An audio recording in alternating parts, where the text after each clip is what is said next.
Hello guys, so in today's video I'm going to show you how you can withdraw money from Exodus wallet to your bank account.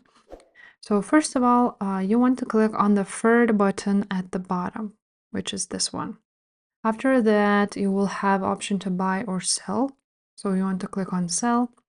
You want to choose a cryptocurrency which you have.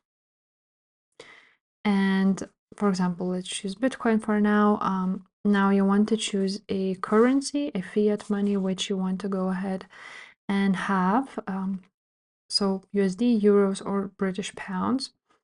After that, you want to go ahead and choose the amount which you want to go ahead and sell.